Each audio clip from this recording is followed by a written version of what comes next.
ஹல்லேலூயா, ஹல்லேலூயா. தேவனுடைய நாமம் மகிமைப்படுவதாக. இன்றைக்கு ஒரு விசேஷித்த ஒரு நாளாக இருக்கிறது. பாம் சண்டே என்று சொல்லுவார்கள். குருத்தோலை ஞாயிறு. ஆண்டவராகிய இயேசு கிறிஸ்து இந்த உலகத்தில் மனித குலத்தில் மனிதனாக அவதாரம் எடுத்து அவர் இந்த உலகத்தில் வந்து மனிதனாக பிறந்து நமக்காக அவர் நிறைய விஷயத்தை செஞ்சார். அதில் இன்றைக்கு ஒரு மிக முக்கியமான ஒரு நாளாக கருதப்படுகிறது. என்னென்னா அவருடைய த லாஸ்ட் ரைடு, கடைசி பிரயாணமாக இருக்கிறது. அவருடைய த லாஸ்ட் ரைடு எதுக்கு நேராக அடுத்த வாரத்தில் அவருடைய வாழ்க்கை நிறைவு பெறப்போகிறது. தீர்மானம் எடுத்து அந்த தீர்மானத்தின்படி தன்னுடைய வாழ்க்கையை அர்ப்பணித்து அந்த வாழ்க்கையை முழுமையாய் ஜனங்களுக்காகவும் நமக்காகவும் உலகத்துக்காகவும் எப்படியாவது உலகத்தின் பாவத்தை சுமந்து தீர்க்கிற தேவ ஆட்டு குட்டி என்று அவர் அழைக்கப்பட்டவராக ஏசாயால சொல்லப்பட்டது போல, ஜகரியால சொல்லப்பட்டது போல, ப்ராஃபட்டிக் புக்கில் சொல்லப்பட்டது போல அவர் அந்த வார்த்தையை நிறைவேறத்தக்கதாகவே அவர் வாழ்ந்து விட்டு போயிருக்கிறார். ஹல்லேலூயா, ஹல்லேலூயா. தேவனுடைய நாமம் மகிமைப்படுவதாக. ஸோ இன்றைக்கு ஒரு முக்கியமான நாள், த பாம் சண்டே, குருத்தோலை ஞாயிறு என்று சொல்லப்படுகிறது. உலகம் முழுவதும் இன்றைக்கு கொண்டாடப்படுகிற ஒரு நாள், தேவனுடைய விசேஷித்த ஒரு நாளாக இருக்கிறது. இந்த நாளிலே நாம் எல்லாம் ஒன்று சேர்ந்திருக்கிறோம். ஆமென். நாம் அடுத்த ஒரு சில நிமிடங்கள் ஆண்டவருடைய அந்த கடைசி பிரயாணம் எப்படியாக இருந்தது, எதற்காக அவர் நமக்காக எதற்காக இந்த உலகத்தில் வந்து என்னென்ன காரியங்களை செஞ்சார், எப்படியெல்லாம் அவர் இருந்தார் அப்படிங்கிறத ஒரு சில காரியங்களை நாம் பார்த்துவிட்டு நாம் கடந்து போகிறோம். ஆமென். ஹல்லேலூயா, ஹல்லேலூயா. What is the main message of Palm Sunday? குருத்தோலை ஞாயிறுடைய முக்கியமான மெயின் மெசேஜ் செய்தி என்ன? Palm Sunday recalls in Christian scripture of Jesus entry into Jerusalem greeted by people waving palm branches. அதாவது ஆண்டவராகிய இயேசு கிறிஸ்து எருசலேமுக்குள்ளாக நுழைய போகிறார். வேத வார்த்தைகளின்படி scripture of Jesus entry into Jerusalem. அப்போ அவர் எருசலேமுக்குள்ளாக நுழைய போகிறதை ஜனங்கள் வரவேற்கிறார்கள். அதற்கு வரவேற்கும்படியாக ஜனங்கள் என்ன பண்ணுறாங்க, கீழே வந்து அவர்கள் என்ன சொல்கிறது, ட்ரெஸ்ஸஸ்லாம் துணிகளை போடுகிறார்கள். கைகளில் குருத்தோலைகளை எடுத்து பிரான்ச்சஸை எடுத்து பாம் பிரான்ச்சஸை எடுத்து அவர்கள் வேவ் பண்ணி, எனக்கென்று ஒரு இரட்சகர் பிறந்தால், எனக்கென்று ஒரு ராஜா எருசலேம் எங்கே வரார், எருசலேம் நகரத்துக்குள்ளே வரப்போகிறார், மிகப்பெரிய ஒரு காரியத்தை செய்ய போகிறார். The king is going to என்னது ஹானர் அப்படின்னு சொல்லிட்டு அவர் கிங்காக அவர் உள்ள வரப்போறாருன்னு மிகப்பெரிய ஒரு வரவேற்பை ஜனங்கள் எதிர்பார்த்து கொண்டு வரவேற்கிறார்கள். ஆமென். It is a reminder for Christian to welcome Jesus into their hearts and to be willing to follow him. இது எதை வெளிப்படுத்துகிறது, எதை காட்டுகிறது என்றால், Christians to welcome Jesus into their hearts. நம்முடைய இருதயத்துக்குள்ளாக உன்னதமான தேவனை நாம் உள்ளே வரவேற்று கொண்டு to be willing to follow him, அவரை பின்பற்றுகிறதற்கு நம்மை ஒப்பு கொடுப்பதற்கு ஒரு அடையாளமாக காணப்படுகிறது. அவர் எருசலேம் நகரத்துக்குள்ளே உள்ளே நுழைகிறார், எனக்குள்ளே அவர் நுழைகிறார் என்பதை அடையாளப்படுத்துகிறதாக காணப்படுகிறது. ஹல்லேலூயா, ஹல்லேலூயா, ஹல்லேலூயா. தேவனுடைய நாமம் மகிமைப்படுவதாக. அதுதான் தமிழில் போட்டிருக்குது. பாம்ஸ் ஞாயிறு முக்கிய செய்தி என்ன? குருத்தோலை ஞாயிறு இயேசுவின் ஜெருசலேமுக்கு நுழைந்ததை பற்றி கிறிஸ்தவ வேதத்தில் உள்ளதை நினைவுபடுத்துகிறது. மக்கள் பனை கிளைகளை அசைத்து வரவேற்கின்றனர். கிறிஸ்தவர்கள் இயேசுவை தங்கள் இருதயங்களில் வரவேற்கவும் அவரை பின்பற்ற தயாராக இருக்கவும் இது ஒரு சொல்லுங்க, ரிமெம்பரிங் ஹிம், நினைவூட்டல். என் இருதயத்துக்குள்ளே அவரை எப்படி எருசலேம் நகரத்துக்குள்ளே போனாரோ அதே போல் அவர் என்னுடைய இருதயத்துக்குள்ளே வர வேண்டும். ஆமென். ஸோ இன்றைக்கு நம்ம பார்க்க போகிற தலைப்பு என்னவென்றால், Jesus messianic entry into Jerusalem. எருசலேமுக்கு இயேசு மேசியாவாய் நுழைவது. ஹல்லேலூயா, ஹல்லேலூயா. எப்படி ஆண்டவராக இயேசு கிறிஸ்து இப்போ மேசியாவா, ஜனங்கள் எனக்கு ஒரு இரட்சகர் வந்திருக்கிறார், மேசியா வந்திருக்கிறார் எனக்கு அப்படின்னு சொல்லி ஜனங்கள் எதிர்பார்த்து கொண்டிருக்கிறார்கள். Jesus messianic entry into Jerusalem. ஹல்லேலூயா, ஹல்லேலூயா, தேவனுடைய நாமம் மகிமைப்படுவதாக. வசனத்தை வாசிக்கலாமா? வேதத்திலிருந்து மத்தேயு 21 அதிகாரம் 1 16 வசனங்களை நாம் வாசிக்க கேட்போம். மேத்யூ சாப்டர் 21 verse 1 to 16 வாசிக்கலாமா?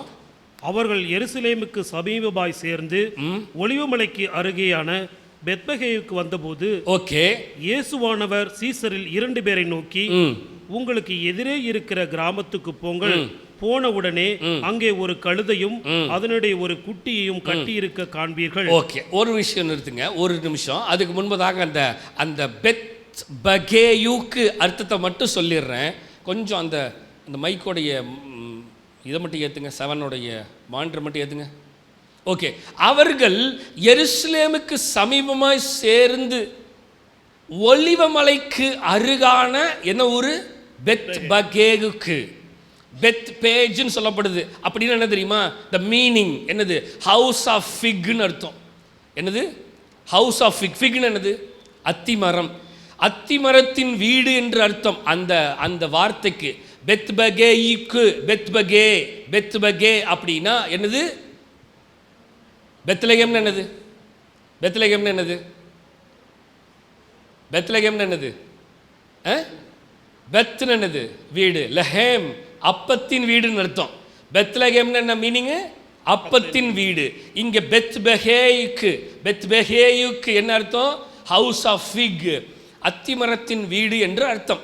was probably located on the eastern slope of Mount of Olives between Bethany and Jerusalem. எங்கே இருக்குதுன்னா அந்த ஈஸ்டர்ன் ஸ்லோப்பில் மவுண்ட் ஆஃப் ஆலிவுக்கு பிட்வீனில் இருக்கிற பெத்தானியாவுக்கும் எருசலேமுக்கும் நடுவில் இருக்கிற பகுதியில் தான் இந்த எது இருக்குது? இந்த ஊர் இருக்குது, பெத்பேஜ் இருக்குது. பெத்பேஜ். இப்போ இந்த பெத்பேஜுக்கு போகும்பொழுது நல்லா கவனிங்க, அங்கே குறிப்பிடும் பொழுதே அழகாக சொல்லுகிறார்கள், அந்த ஒலிவ மரத்தின் அந்த வீடை குறித்து அங்கே அடையாளப்படுத்துகிறது. ஏன் அதை சொல்கிறேன்னா பின்னாடி வாசிக்கும் போது நமக்கு புரியும். வந்தபோது இப்போ எங்கே வந்தாங்க? பெத்பேஜுக்கு வந்துட்டாங்க. அந்த ஒலிவ மரங்கிறேன் அத்திமரத்தின் வீடு என்ற இடத்திற்கு அவர்கள் வந்தபோது இயேசுவானவர் சீஷரில் 2 பேரை நோக்கி, வாசிங்க, உங்களுக்கு எதிரே இருக்கிற கிராமத்துக்கு போங்க. போன உடனே அங்கே ஒரு கழுதையும் அதனுடைய ஒரு குட்டியும் கட்டி இருக்க காண்பீர்கள். சரி, அவைகளை அவிழ்த்து என்னிடத்தில் கொண்டு வாருங்கள். இங்கே சொல்லப்படுகிற ஒரு விஷயத்தை கவனி. ஏன் ஆண்டவர் கழுதையை சூஸ் பண்ணார்? ஏன் குதிரையை சூஸ் பண்ணியிருக்கலாம்ல? ஏன் வேற ஏதாவது வாகனத்தை சூஸ் பண்ணியிருக்கலாம்ல? ஒரு கேள்வி எழுவணும். Jesus was revealing himself as the Lord who, as King of Israel, ascends to Mount Zion on a donkey. என்ன சொல்லப்படுது? இயேசுவானவர் Jesus was revealing himself as the Lord who, as a King of Israel, அதாவது இயேசுவானவர் தம்மைத்தாமே ஒரு ராஜாவாக அவர் இஸ்ரவேலுக்கு காட்டும்படியாக ascends to Mount Zion on a donkey. என்ன சொல்லப்படுகிறது? ஏன் அந்த கழுதையின் மேலே அவர் ஏறினார் தெரியுமா? ஏன் கழுதையை சூஸ் பண்ணார் தெரியுமா? கழுதை எப்பயுமே யாருமே பெருசா இது. இன்னொன்று, கழுதையானது வேல்யூ இல்லாது. ஆனால் எவ்வளவு வெயிட்டை தூக்க வச்சாலும் அது இப்பயும் பார்த்தீங்கன்னா நம்முடைய கண்ட்ரியில் ஹிமாச்சல் அந்த மாதிரி ஏரியாவில் பார்த்தீங்கன்னா, ஸ்லோப்ஸில் பார்த்தீங்கன்னா, ஜனங்கள் எல்லாரும் இப்போ நீங்கள் கூகுளில் வேணாலும் போட்டு பாருங்கள். ஜனங்கள் அந்த மலை பிரதேசத்தில் ஏறும் பொழுது அவங்களுக்கு உணவுப் பொருட்களை கீழே வில்லேஜில் வாங்கிட்டு போகும்பொழுது அந்த கழுதையை தான் பயன்படுத்துகிறாங்க. கழுதையின் மேலே அவ்வளவு வெயிட்டையும் வைப்பாங்க. அது எந்த பற்றியும் கவலைப்படாமல் அசால்ட்டா. நான் ஒரு ஆர்டிக்கிள் பார்த்தேன், மனிதர்களே ஏறும் பொழுது சில நேரத்தில் டயர்டாகி அப்படின்னு மூச்சு வாங்கினது உண்டு. ஆனால் அவைகள் போய்கொண்டே இருக்கிறது. நல்லா கவனிங்க, உலகத்தினுடைய சகல பாரங்களையும் எம்மேல சுமந்து வந்த ஒரு மனிதனாக காட்டுவதற்காக இந்த டாங்கி ரொம்ப ஒரு சாதாரண ஒரு விஷயம். அந்த டாங்கி யாருமே கண்டுக்காத ஒரு மூலையில் இருக்கிறது. கழுதை குட்டி விலையேறப்பட்டது அல்ல, விலை ரொம்ப கம்மி, அதுக்கு மதிப்பு இல்லை.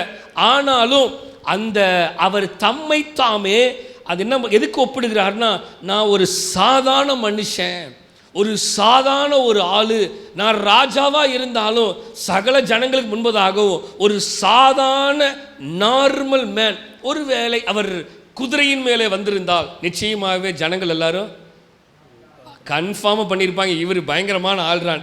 இப்போ நினச்சி பாருங்க, ஒரு சம்மந்தமே இல்லாத ஒரு வாகனத்தில் நம்ம போகும்போது எல்லா ஜனங்களும் நம்மளை பார்க்க தான் செய்வாங்க.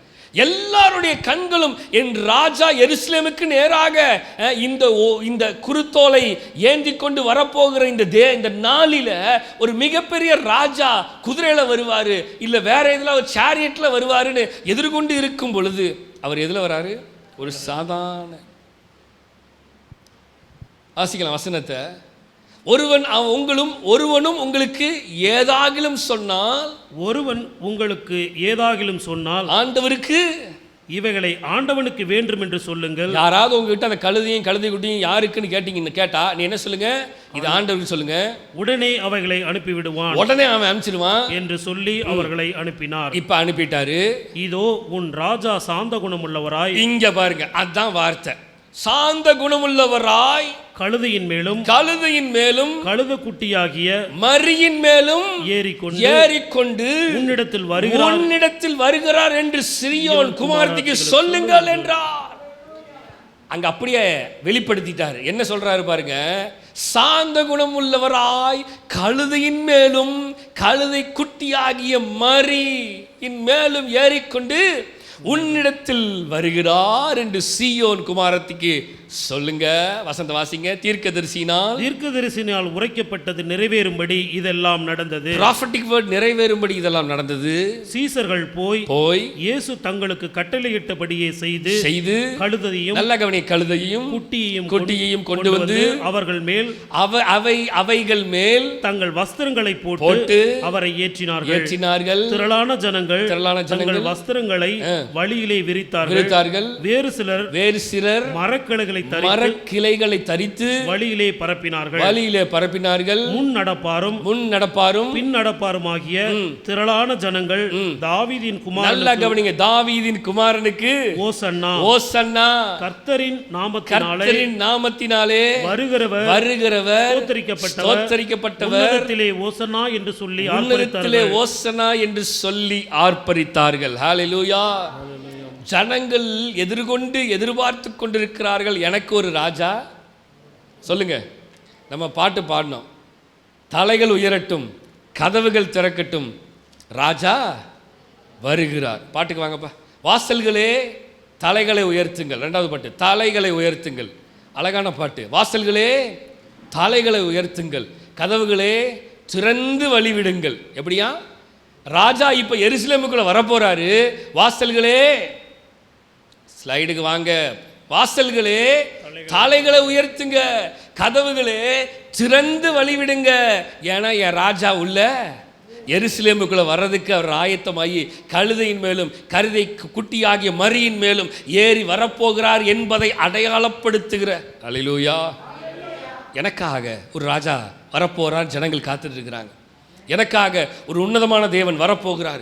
எனக்காக எதையாகிலும் ஒன்று செஞ்சு இம்மட்டும் செஞ்ச தேவன் இனிமேல் மகத்துவமாக செய்ய போறாருன்னு ஜனங்கள் எதிர்பார்த்துட்டு இருந்தாங்க. வசனத்துக்கு நேரம் வருவோம். அப்ப சாந்த குணமுள்ளவராய் கழுதையின் மேலும் கழுதை குட்டியாகிய மரியின் மேலும் ஏறிக்கொண்டு உன்னிடத்தில் வருகிறார் என்று சீயோன் குமாரத்திற்கு சொல்லுங்கள் என்று தீர்க்கதரிசினால் உரைக்கப்பட்டது நிறைவேறும்படி இதையெல்லாம் நடந்தது.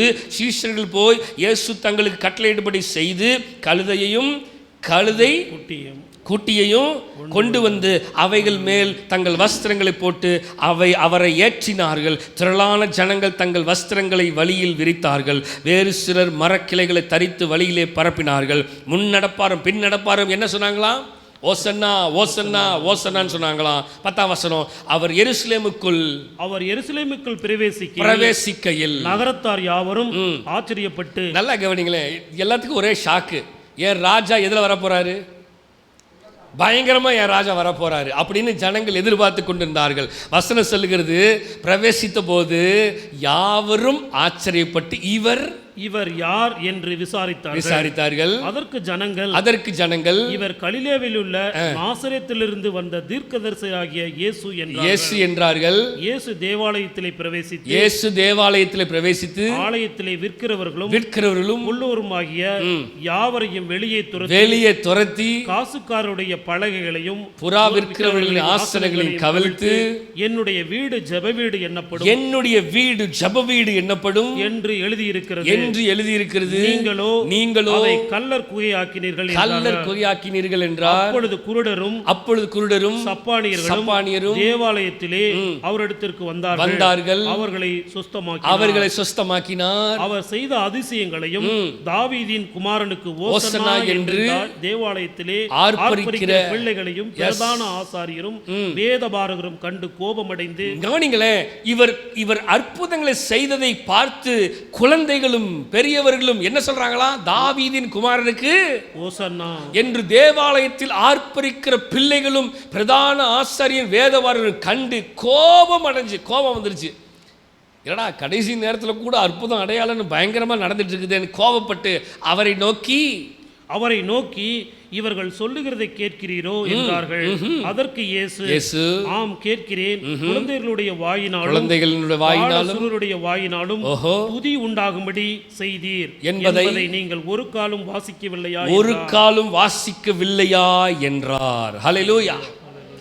எதுக்கு இந்த வசனத்தை வாசித்தேன்னா, இதுதான் இன்ட்ரோடக்ஷன். நம்முடைய உன்னதமான தேவன் அவர் எருசலேமுக்குள்ள போகிற ஒரு பவனி. இது எருசலேம் நகரத்துக்குள்ள போகிற ஒரு ராஜாவா, ஒரு கிங்கா அவர் உள்ள போகிற ஒரு பவனி. ஜனங்கள் எல்லாரும் அவரை வரவேற்கிறார்கள். உள்ளே நுழைந்த உடனே அவர் அற்புதங்களை செய்கிறார், அடையாளங்களை செய்கிறார், சகலவற்றையும் அவர் செய்து கொண்டிருக்கிறார். இதை பார்க்கும் பொழுது எல்லாத்துக்கும் கோபம் வருது. அப்போ அவர் சொல்றாரு, என்னது? குழந்தைகளுடைய வாயினாலும் பாலகருடைய வாயினாலும் துதி உண்டாகும்படி செய்தீர் என்பதை நீங்கள் ஒரு காலம் வாசிக்கவில்லையா என்றார். அல்லேலூயா. சரி, 3 விஷயத்தை இன்னைக்கு நம்ம பார்க்க போறோம். 3 things, 3 விஷயம் பார்க்க போறோம். நம்பர் 1, முதல்ல த ரைட்ஃபுல் கிங். முதல்ல அவர் ஒரு ராஜாவா உள்ள நுழைகிறாரு. நம்பர் 1 என்னது? ஒரு சரியான ராஜா. சொல்லுங்க. ஆமா, அவர் எங்கேயுமே தவறு செய்யல. அவர்கிட்ட தவறு இருந்ததா? இல்லை. தவறுகளை சரி பண்ண வந்த ராஜா. சொல்லுங்க. தவறுகளை செய்தவர்களை சரி பண்ண வந்த the king, the rightful king. அது சரியான ராஜாவா இருந்தார். வசனத்தை வாசிக்கலாமா? சகரியா 9ஆம் அதிகாரம் 9ஆம் வசனத்தை வாசிக்கலாம். சகரியா 9:9. சீயோன் குமாரத்தியே மிகவும் கலிகூரு. எருசலேம் குமாரத்தியே கெம்பீரி. இதோ உன் ராஜா உன்னிடத்தில் வருகிறார். அவர் நீதியுள்ளவரும் ரட்சிக்கிறவரும் தாழ்மையுள்ளவரும் கழுதையின் மேலும் கழுதை குட்டியாகிய மரியின் மேலும் ஏறி வருகிறமாயிருக்கிறார். வசனத்தை கவனிச்சிங்களா? சகரியா தீர்க்கதரிசியின் மூலமாக ஏற்கனவே உரைக்கப்பட்டதுதான் இங்கே நிறைவேறினது. இப்போ சரியான ராஜாங்கிறதுக்கு அர்த்தம், அடையாளம் என்ன தெரியுமா?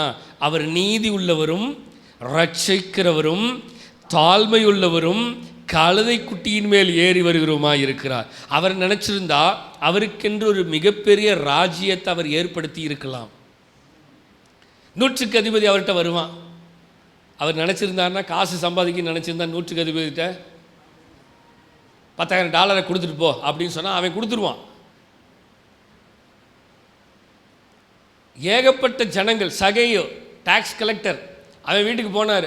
எப்பா நீ ரொம்ப டாக்ஸ் கலெக்டராக இருக்கிறியே, சரி ரைட்டு, இந்த ஜனங்களுக்கெல்லாம் உதவி செய்யணும், கொஞ்சம் பணத்தை அக்கௌண்ட்டில் போட்டுரு அப்படின்னா அவர் கேட்டால் போட்டுருவாங்க, போடாமல் இருக்கு. ஆனால் நல்ல கவனிங்க, அவர் பணத்துக்காகவோ அவருடைய பதவிக்காகவோ அவருடைய மேன்மைக்காகவோ ஜனங்கள் பார்க்கணும் என்று சொல்லி அப்படிப்பட்ட மேன்மைக்காகவோ அவர் வரவில்லை. தாழ்மையின் ரூபத்தை எடுத்து, தாழ்மையின், அதான வசனம் சொல்லுது, நீதி உள்ளவர் ரட்சிக்கிறவர் தாழ்மையுள்ளவர்.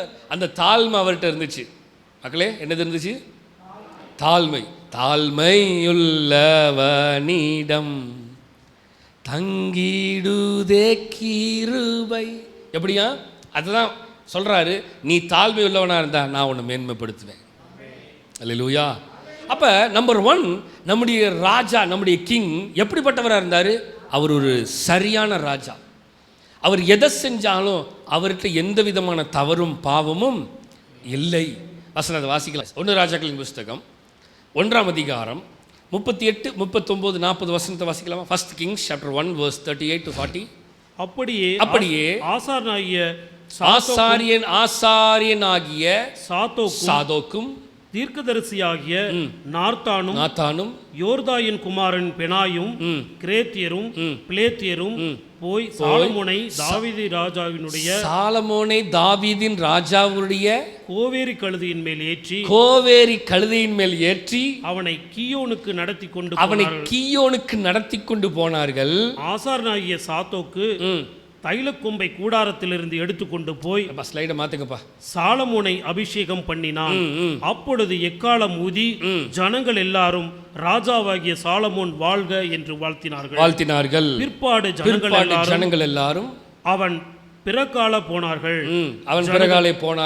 ஜனங்கள் நாகசுரங்களை ஊதி பூமி அவர்களை சத்தத்தினால் அதிரத்தக்க மகா பூரிப்பாய் சந்தோஷித்தார்கள். நல்லா கவனிங்க. அங்கே நாம் பார்க்கும் பொழுது குமாரனாகிய இயேசு கிறிஸ்துவை பற்றி சொல்லப்படுகிறது. அப்படியே இங்கே யாரை பற்றி சொல்லப்படுது? சாலமோனை குறித்து சொல்லப்படுகிறது. சாலமோன் கோவேரி கழுதையை தேடி போனவன் சாலமோன். கழுதையை காணான்னு சவுலு கழுதையை தேடி போனவன். ஆனால் அங்கே என்ன ஆயிடுச்சு?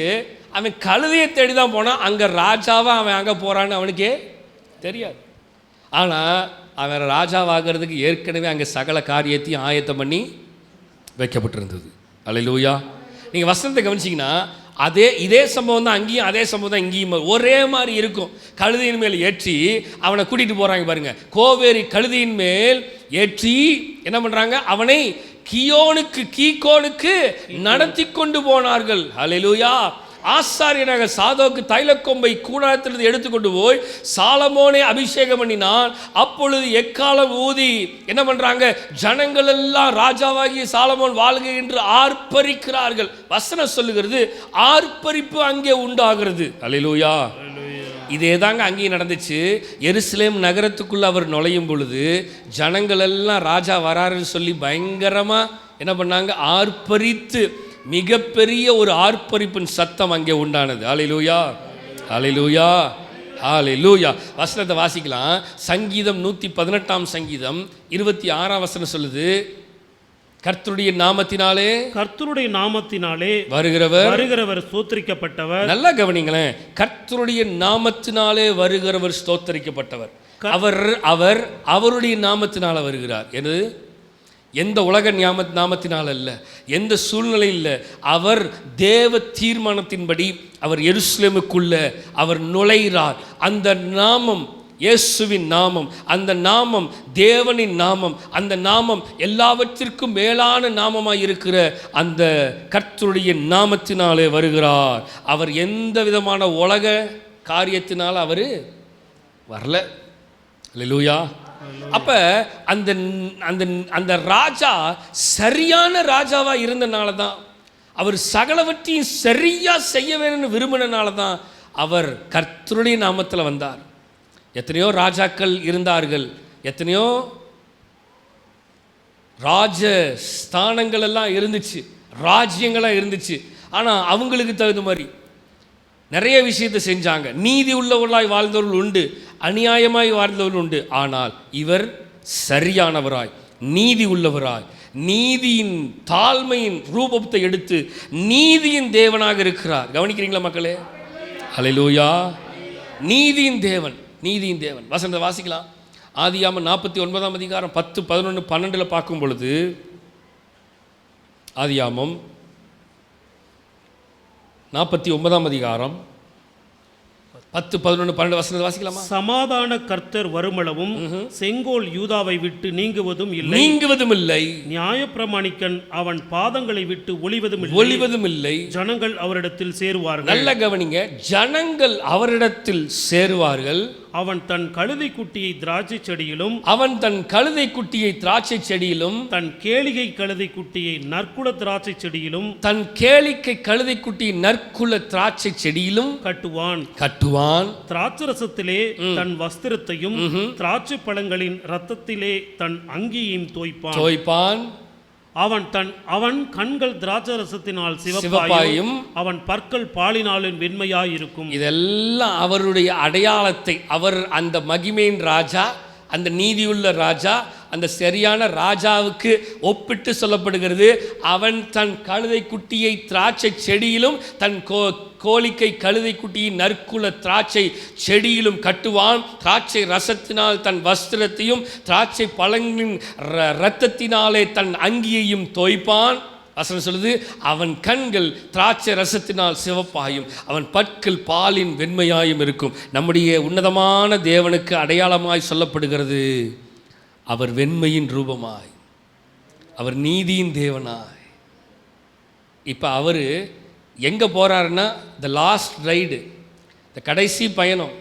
எருசலேமுக்குள்ளே நுழைஞ்சிட்டா ஒன்று லெஃப்டில் போனால் கிங் பேலஸு, ரைட்டில் திரும்பினா தேவாலயம். என்னதுங்க, எருசலேம் நகரத்துக்குள்ளே நுழைஞ்சிட்டாச்சு. லெஃப்டில் ரோடோடைய லெஃப்ட் பக்கம் திரும்பினா எது பேலஸு, ராஜ்ய பாரத்தில் உட்கார்ற ராஜா. ரைட்டு திரும்பினா தேவாலயத்தின் ராஜா. இப்போ ஜனங்கள் எல்லாரும் எதிர்பார்த்து கொண்டிருந்தது, ஆர்ப்பரித்தது எதுக்கு தெரியுமா? என்னுடைய ராஜா லெஃப்ட் பக்கம் திரும்பிடுவார், அவர் மகத்துவமான ராஜா வந்துடுவார், இனிமேல் பாடுறா என்னெல்லாம் நடக்க போகுது அப்படின்னு நினச்சிட்டு இருக்கிற ஒரு சூழ்நிலை. ஆனால் அந்த ராஜாவுடைய பவனி லெஃப்டில் திரும்புன்னு எல்லாம் எதிர்பார்த்துட்டு இருந்தாங்க. ஆனால் எதிர்பார்த்த காரியம் நடக்கலை. என்ன ஆயிடுச்சு? என்ன திரும்பிடுச்சு? Right side திரும்பிடுச்சு.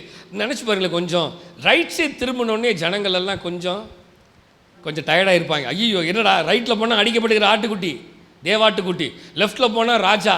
இப்போ சிவந்தவரும் வெண்மையுமான மகிமையுமான ராஜா எனக்கு வந்துட்டார், விடுதலை செய்கிற ராஜா வந்துட்டார், சுகத்தை தருகிற ராஜா வந்துட்டார், எங்களுக்கு அற்புதம் செய்கிற ராஜா வந்துட்டார், இவர் தான் எங்களுக்கு சமாதானத்தின் ஆக்கினையை கொடுத்த ஆக்கினை அவர் மேலே வந்து அவர் எங்களுக்கு சமாதானத்தை உண்டு பண்ணுகிற ராஜாவாக இருக்கிறாரு. ஜனங்கள் நினச்சிட்டு இருக்கிறாங்க, இவர் தான் எங்களுக்கு ஒரு சரியான ராஜான்னு நினச்சிட்டு இருந்தாங்க.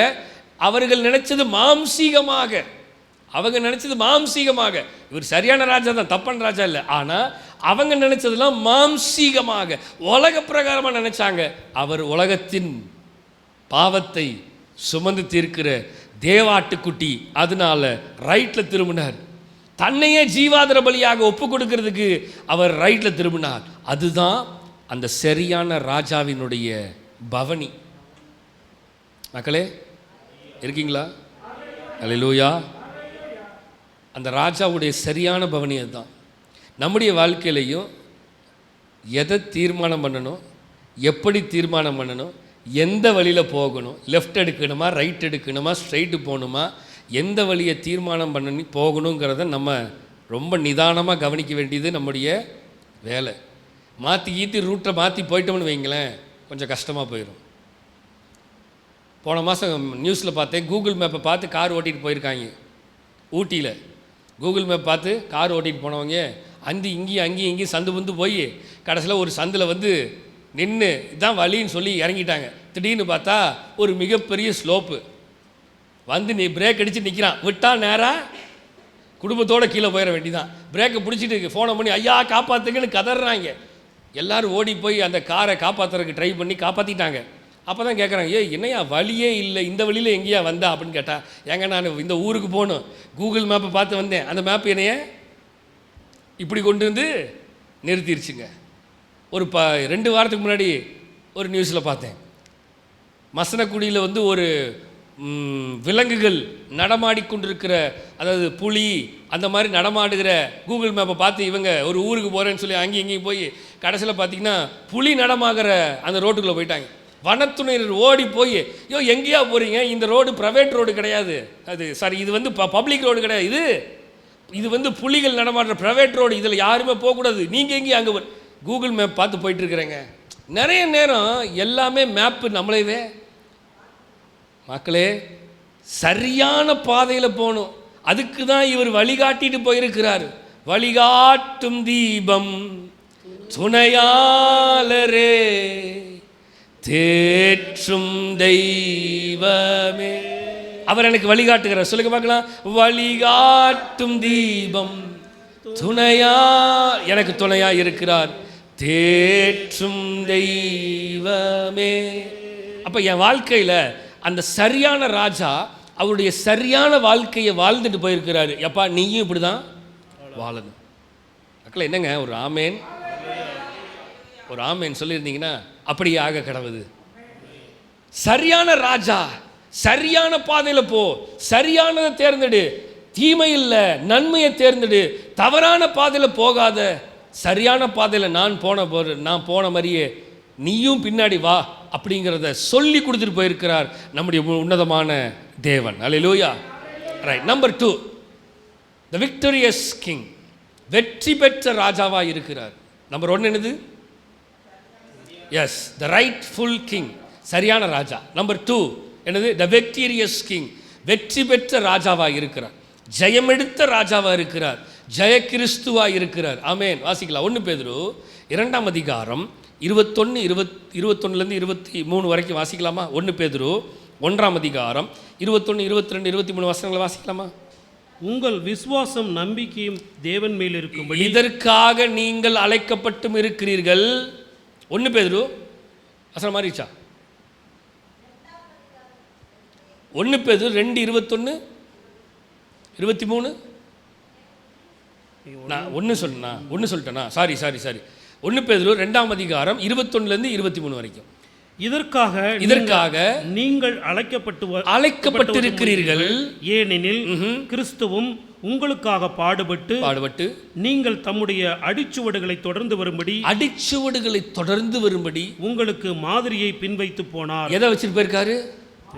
He is my role model. சொல்லுங்க. மாதிரின்னு மாதிரி, மாடல், எக்ஸாம்பிள் சொல்லலாம். வசனத்துக்கு கவனிங்க. த விக்டோரியஸ் கிங், ஜெயமெடுத்த ராஜா என்ன செஞ்சிருக்கிறாரு?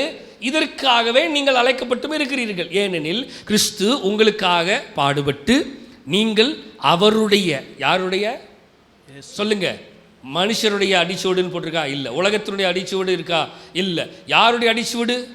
அவருடைய அடிச்சுவடுகளை எப்படியா தொடர்ந்து வரும்படி உங்களுக்கு மாதிரியை பின் வைத்து போனார்.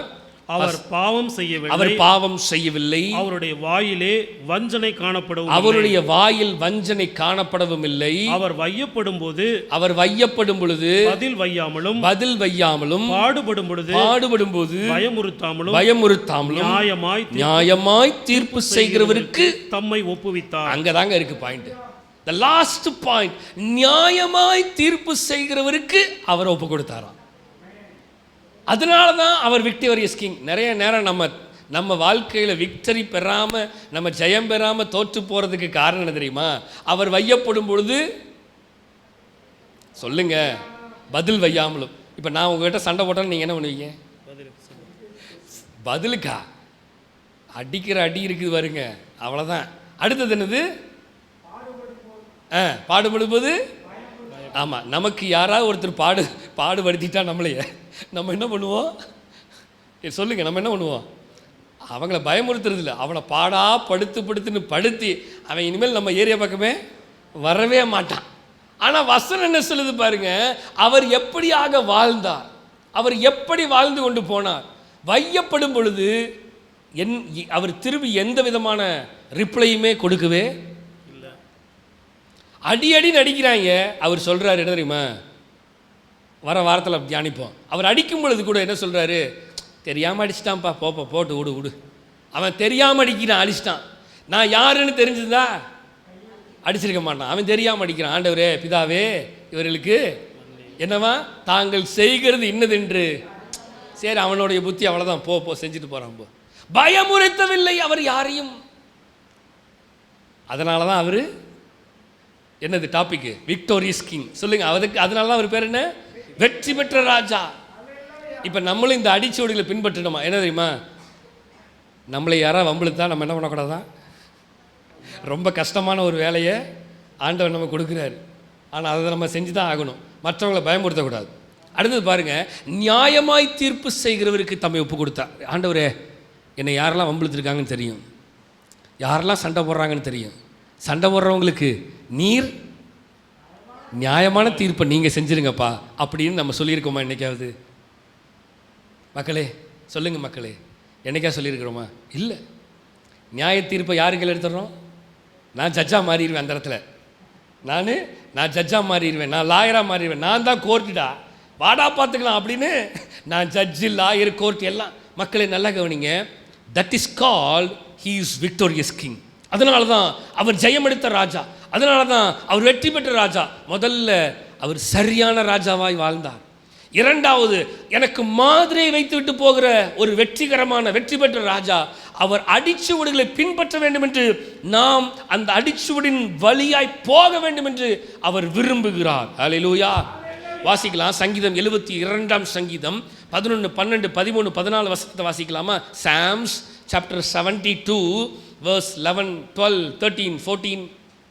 சகல ராஜாக்களும் அவரை பணிந்து கொள்வார்கள். சகல ராஜாக்களுக்கு முன்பதாக அவர் ராஜாவா இருக்கிறார். அதனால சகல ராஜாக்களும் அவருக்கு முன்பதாக என்ன பண்ணணும்? பணிந்து கொள்ளணும். சகல ஜாதிகளும் அவரை சேவிப்பார்கள். உலகத்தில் இருக்கிற சகல ஜனங்களும் யாரை சேவிக்கிறாங்க? அவரை சேவிக்கிறாங்க. கூப்பிடுகிற எளியவனையும், நல்ல கவனிங்க மக்களை, வசனத்தை கவனிங்க.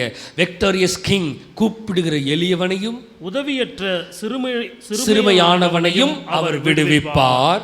பலவீனனுக்கு எளியவனுக்கும் அவர் இறங்கி எளியவர்களின் ஆத்துமாக்களை ரட்சிப்பார். அவர்கள் ஆத்துமாக்களை வஞ்சகத்திற்கும் கொடுமைக்கும் தப்புவிப்பார். அவருடைய இரத்தம் அவருடைய பார்வைக்கு அருமையாயிருக்கும். எஸ், ஹalleluya. அவர்களுடைய இரத்தம் அவருடைய பார்வைக்கு எளியவனையும் கூப்பிடு. மக்களை நல்லா கவனிங்களேன். ஏன் அவர் வெற்றி பெற்ற ராஜா தெரியுமா? கூப்பிடு நீ பதில் கொடுப்பார், குறைகள் எல்லாம் நிறைவாக்குவார், உண்மையாக தேடுவோரின் உள்ளத்தில் வந்திடுவார். நல்ல கவனிங்களே, கூப்பிடுகிற எளியவனையும் உதவியற்ற சிறுமையானவனையும் விடுவிக்கிறதுக்கு தான் வந்தார்.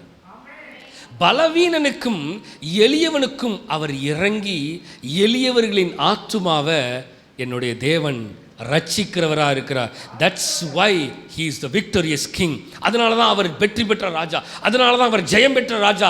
அவர் எல்லா ஜனங்களுக்கும் விடுதலையாக்கி அவர்களுக்கு ஜெயத்தை தரணும், விடுதலையாக்கி அவர்களுக்கு சுகத்தை கொடுக்கணும், பலவீனனை பலப்படுத்தணும். வசனம் தான் சொல்லுது, என்னை பலப்படுத்த கிறிஸ்துவினால எல்லாவற்றையும் செய்ய பலன் உண்டு. என்னுடைய பலவீனத்தில் உன்னுடைய பலவீனத்தில் என் பலன் பூரணமாக இருக்கும், உன் பலவீனத்தில் என் பலன் பூரணமாக இருக்குங்கிறார். ஏன்னா அவரையே ஒப்பு கொடுத்தார். ஏன் தெரியுமா? நான் எனக்காக இறங்கி வந்த தேவன், எனக்காக இறங்கி வந்த தேவன். சொல்லுங்க, எனக்காக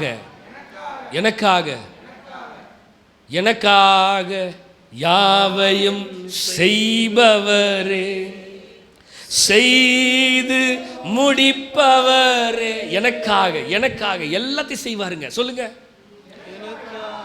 யாவையும் செய்பவரே, செய்து முடிப்பவரே. என் ஜீவனை அழிவில் நின்று என் ஜீவனை அழிவில் நின்று மீட்டவரே, என் தேவனே என்னை மீட்டவரே. அவர் எனக்காக, சொல்லுங்க, எனக்காக இறங்கி வந்து, எனக்காக, என் குடும்பத்துக்காக, என் பிள்ளைகளுக்காக, என் சபைக்காக, என் ஊழியத்துக்காக, இந்த மக்களுக்காக, எங்களுக்காக வந்தவரே. எங்களுக்காக வந்து எங்க வாழ்க்கையை வெற்றி பெற வைக்கணும்னு சொல்லி அந்த விக்டோரியஸ் கிங் எங்க வாழ்க்கையில ஜெயத்தை கொடுக்கணும்னு வந்தவரே. சொல்லுங்க, ஜெயம் கொடுக்கும் தேவனுக்கு கோடி கோடி ஸ்தோத்திரம், வாழ்வளிக்கும் இயேசு ராஜாவுக்கு வாழ்நாளெல்லாம் ஸ்தோத்திரம். சொல்லுவோமா? ஜெயம் கொடுக்கும் தேவானுக்கு கோடி கோடி ஸ்தோத்திரம். வாழ்வளிக்கும் இயேசு ராஜாவுக்கு வாழ்நாளெல்லாம் ஸ்தோத்திரம். ஜெயம் கொடுக்கிற தேவன், சொல்லுங்க, ஜெயம் கொடுக்கிற தேவனுக்கு ஸ்தோத்திரம். அவர் விக்டோரியஸ் கிங். எனக்கு வெற்றி பெற செய்யாது. தோற்று போன நம்முடைய வாழ்க்கையை வெற்றியாக்குறது தான் அவருடைய வேலை.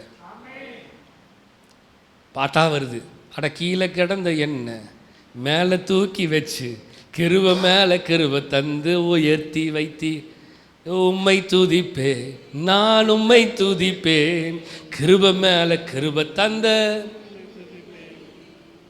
புரியுதுங்களா? அட கீழே கிடந்த என்ன மேலே தூக்கி வச்சு கிருபை மேலே கிருபை தந்து. என்னுடைய வெற்றி பெற்ற ராஜா எனக்கு என் வாழ்க்கையில் தோற்று போகணும்னு அவர் விரும்பலை, நான் வெற்றி பெறணும்னு தான் அவர் இத்தனையும் செய்கிறார். ஆமேன். வாசிக்கலாம். சங்கீதம் 118 சங்கீதம் 25, 26 வசனத்தை வாசிக்கலாமா? Psalms chapter 118, 25, 26. கர்த்தாவே கர்த்தாவே ரட்சியும் ரட்சியும், கர்த்தாவே கர்த்தாவே காரியத்தை வாய்க்க பண்ணும். வசனத்தை கவனிச்சிங்களா? காரியத்தை வாய்க்க. ஜெயமெடுத்த தேவனே, சொல்லுங்க, ஜெயமெடுத்த தேவனே என் வாழ்க்கையின் காரியத்தை வாய்க்க பண்ணுங்க. சொல்லுங்க, ஜெயமெடுத்த தேவனே, வெற்றி பெற்ற தேவனே என் வாழ்க்கையில நான் வெற்றி பெறணும்னு சொல்லுங்க. என் வாழ்க்கையின் காரியமெல்லாம் வாய்க்க பண்ணுங்கப்பா. எஸ். திருப்பி அந்த வசனத்தை வாசிக்கலாமா? எல்லாம் சேர்ந்து வாசிக்கலாமா? எல்லா நாவுகளும் திறக்கப்படுவதாக. எல்லாம் சேர்ந்து வாசிக்க. என்னோடு கூட சேர்ந்து, கர்த்தாவே ரட்சியும், கர்த்தாவே காரியத்தை வாய்க்க பண்ணும், கர்த்தருடைய நாமத்தினாலே வருகிறவர் ஸ்தோத்தரிக்கப்பட்டவர். ஹல்லேலூயா. சொல்லுங்க, என் வாழ்க்கையில காரியத்தை எல்லாம் வாய்க்க பண்ணுங்கப்பா. சில நேரங்களை என்னால் செய்ய முடியாது, ஆனால் அவர்னால எல்லாம் செய்ய முடியும். என்னால் ஒன்றும் கூடாதென்று என்னை நான் தந்து விட்டேன், உம்மால் எல்லாம் கூடுமென்று நம்பியுள் ஆபிரகாமுக்கு செய். சொல்லுங்க, எனக்கு செய்யவர் எனக்கும் செய்ய வல்லவர். ஆகாரின் கண்ணீரை மாற்றிய என் கண்ணீரை மாற்றுவீராக. நல்லா கவனிச்சிக்கலாம் மக்களே. வெற்றியின் தேவன், ஜெயமெடுத்த தேவன் என் வாழ்க்கையில் தோற்று போயிருக்கிற எல்லாவற்றையும் ஜெயமாய் மாற்றுவதற்கு தான் அவரையே ஒப்பு கொடுத்தார். அல்லேலூயா. நம்முடைய வாழ்க்கையில் எப்பயுமே ஜெயத்தை தரணும்னு விரும்புகிறார். நம்பர் 1 சொல்லுங்க, நம்பர் 1 என்னது? த ரைட்ஃபுல் கிங், சரியான ராஜா. நம்பர் 2 த விக்டரியஸ் கிங், வெற்றி பெற்ற ராஜா. நம்பர் 3 த ஜென்டில் கிங், கனிவான ராஜா. என்னதுங்க? த ஜென்டில் கிங். வாசிக்கலாமா? யாத்ராமம் 4 அதிகாரம் 22, 23 வசனங்கள். யாத்ராமம் 4 அதிகாரம் 22, 23 வசனங்களை வாசிக்கலாம். கனிவான ராஜாவா எப்படி இருப்பாரு? வாசிப்போமா? அப்பொழுது நீ பார்வோனுடைய சொல்ல வேண்டியது என்னவென்றால், இஸ்ரவேல் என்னுடைய குமாரன், என் சேஷ்ட புத்திரன். என்னவா? இஸ்ரவேல் என் மகையா? சொல்லுங்க, அப்படி சொல்லுங்க. இஸ்ரவேல் என் மகன். Israel is my son. அடுத்தது என் சேஷ்ட புத்திரன். அவன்தான் என் ஹெரிட்டேஜே, எல்லாம் அவன்தான் என் சுதந்திரமே, சேஷ்ட புத்திரமே அவன்தான். வசனம் வாசிக்கலாம். 23 எனக்கு ஆராதனை செய்யும்படி என் குமாரனை அனுப்பிவிடு. யார அனுப்புன்னு கேட்க சொன்னாரு? குமாரனை, என் மகனை நீ அனுப்பு. சொல்லுங்க மக்களே. இப்போ யாராவது நம்ம பிள்ளைங்களை பிடிச்சி வச்சுக்கிட்டாங்கன்னா நேராக போய் பெற்றோர் என்ன பார்ப்போம்? ஏய் ஏண்டா ஒழுங்கு மரியாதையை என் பிள்ளைய விட மாட்டியா? அந்த உரிமை. நல்லா கவனிங்க. இந்த ஆக்சுவலி டாபிக் என்ன தெரியுமா? கனிவான ராஜா தான். ஆனால் எங்கே இங்கே கனிவான ராஜா வருதா? இங்கே அவருடைய செயல் வேறு மாதிரி இருக்கும். ஆனால் தன்னுடைய மகன் மேலே அவர் கரிசனை உள்ளவராயிருந்தபடியினால், தன்னுடைய குமாரன் மேலே அவர் கனிவானவராக இருந்தபடியினால எதையும் செய்வார். தன்னுடைய குமாரனுக்காக, என் மகனுக்காக, என் மகளுக்காக நான் என்ன வேணாலும் செய்வேன். நல்ல கவனிங்க, அந்த ராஜ்யமே புரட்டி போட்டார் ஆண்டவர். அந்த ராஜாவே, ஐயா சாமி தயவு செய்து உன் குமாரனை தயவு செய்து கூட்டிட்டு ஓடிடு, இனிமேலே தாங்காது எங்களுக்கு அப்படின்னு அவன் வாயினாலே அறிக்கையிடச் செய்த உன்னதமான தேவன். மக்களை இருக்கீங்களா? என்ன கேட்குறாரு தெரியுமா? எனக்கு ஆராதனை செய்கிறதுக்கு என் குமாரனை, என் மகனை அனுப்பு என்று கட்டளையிடுகிறேன். அவனை விடமாட்டோம் என்பாயாகில், அவனை விடமாட்டேன் என்று என்பாயாகில் நான் உன்னுடைய குமாரனை உன் சேஷ்டபுத்திரனை சங்கரிப்பேன் என்று கர்த்தர் சொன்னார் என்று சொல் என்றார். அவ்வளோதான். ஒரு சாதாரண ஜென்டில், என்னது ஒரு ஜென்டில் வேர்டு தான். ஒன்றும் இல்லை, நீ என் பையனை அனுப்பலைன்னா உன் பையனை, என் சேஷ்டபுத்திரனை நீ கையை வச்சினா உன் சேஷ்டபுத்திரனை, அவ்வளோதான். ஒரு சாதாரண கனிவான வார்த்தை தான். என்னது? என்னங்க அப்படி என்னை பார்க்குறீங்க? சொல்லுங்க.